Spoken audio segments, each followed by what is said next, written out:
welcome back to Terminal Garage. So today you're going to be working on my little Mazda B2300. This is a 2006. And what we're going to be doing today is changing all four shocks. Pretty simple video, but I thought, you know what, I'll do it anyway.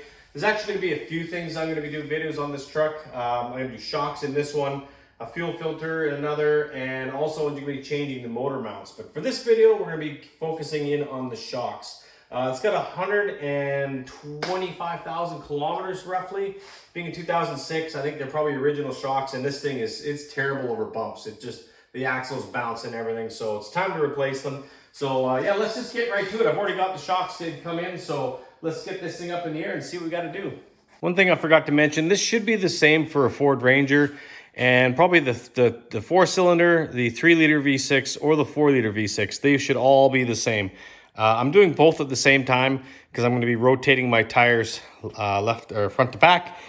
And I took the beauty rings off. Obviously, you don't have to, but you can see the brake dust and everything in there. So I like to, when I pull a wheel off, I do like to wash the inside and outside of the wheels. So, all right. So for the rear shocks, you got to go up inside the frame. There's one nut there that I've put some penetrating oil. And then very obvious down on the bottom, right by the axle, there's another one right there. I put some oil on. So for the front shock, you've got to get underneath the control arm. Get my camera here. There we go. There's 2 bolts there for the bottom of the shock.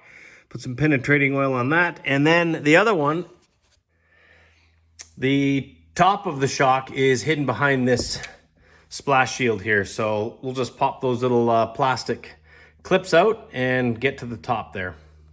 All right, so you only need to remove 2 of these little push pins to pull it back, but the only problem is the dust shield will keep flopping back on you.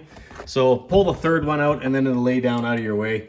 Now you've got access to your bolt here. So put some penetrating oil on that, let that sit. And I think we'll start with the back one. All right, that was super easy. 18mm nut on both. You're gonna have to hold the head on the bolt for the bottom, bolt. That's a 15mm hex, so there you go. So that one's out. It is totally shot. My God, it's got, you push it, it just goes like there's nothing there. So let's get the other one. All right, got the new shock, so we'll just cut this wire. And there she goes.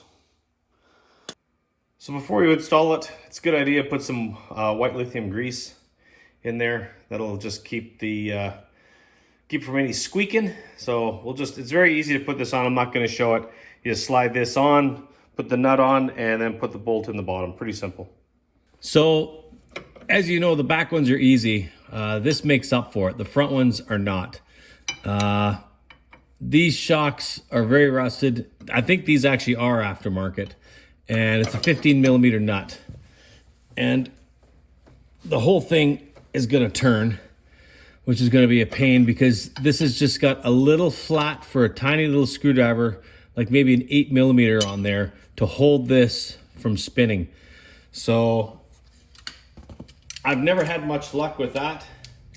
This is, in my opinion, is a candidate for a Sawzall, but we'll put that on there. If I have to, I'll cut right through this. I have to be really careful. These brake lines right directly behind it, though, because yeah, there's new bushings and everything with the new shocks. But anyway, I'm gonna try and hold that and see if I can crack this loose without busting my knuckles. Oh my God, that is really tight.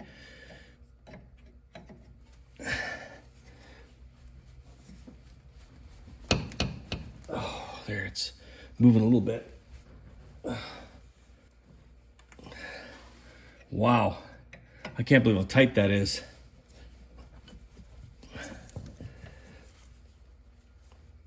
Oh man, that nut does move. I might have to put some heat on that. I don't know. That is crazy.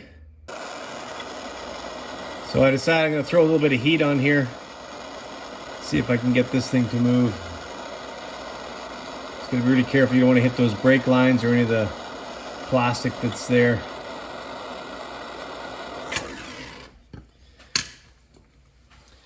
Okay, Throw a little more penetrating oil on that. Again, deep creep. That's the stuff I like to use. It doesn't flame off when you put it on something really hot. It seems to be a low flash point. Oh, there, that's a bit better.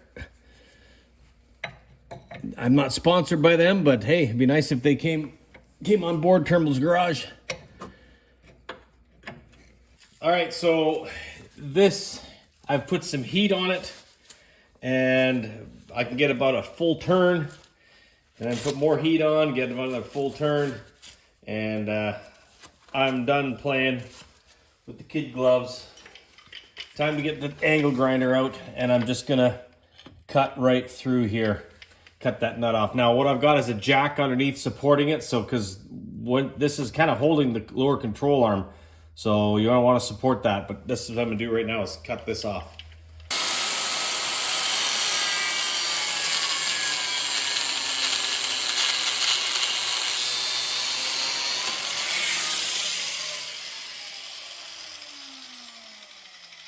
All right, there we go.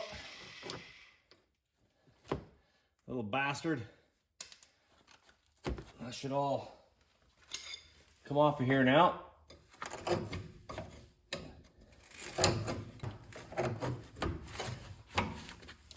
There we go. All right, let's undo that jack, see if she'll go down. Oh yeah, okay, that's got it. All right, next thing to do is get the bolts underneath. All right, kind of hard without a lift to show you, but two 13mm nuts. You undo those and lower the shock out. All right, there's the old one out. Yeah, that actually goes up pretty easy. There's not much dampening left on that thing. Yeah, that's definitely shot. All right, so let's get the new shock and we'll drop it in. All right, so the new shock, it comes with new nuts for the bottom. So for the top of the shock, you put your washer on, and then you put your bushing. I don't know, it doesn't say, but pretty sure this part's gonna go up because it's gonna fit inside the top of the shock tower. That's gonna go on, get on there, like that. And then you'll slip this up inside. You'll put your other one on top, your next washer, and your nut. So I'll go ahead and slide this up from underneath, do up the bottom nuts, and then we'll get back onto the top. All right, the bottom nuts are tightened up. Now you got your shock wobbling around, so I'm just gonna jack the lower control arm up, which will push the shock up. And then what you wanna do is get that bushing, this part of the bushing here, this raised part, to be right centered inside your shock tower.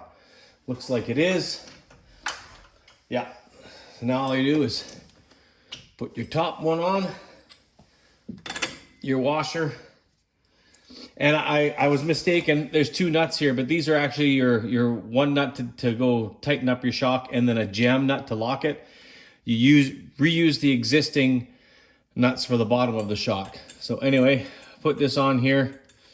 You notice there's a flat, so now that it's always better when it's brand new. You'll be able to hold this with a wrench or vice grips or something so that you can tighten up this nut. All right, there you go. Shock is replaced. That should do the trick for proper dampening now.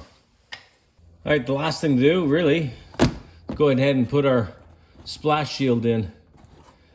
But I'm not going to bother doing that because I'm going to be doing another video on replacing the motor mounts. So, but if you're doing just your shocks, you'll put those back on and that's it. Put your wheels back on the ground. Just inspected the front brakes. They're about probably 50%. So that's good. I'll leave those alone. Let's go see if we can get the rear drum off. All right, let's inspect these brakes.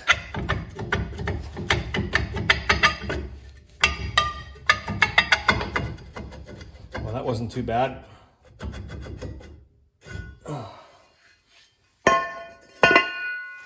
Let's get a light here. Lots of material. I mean, brake shoes don't generally wear too much.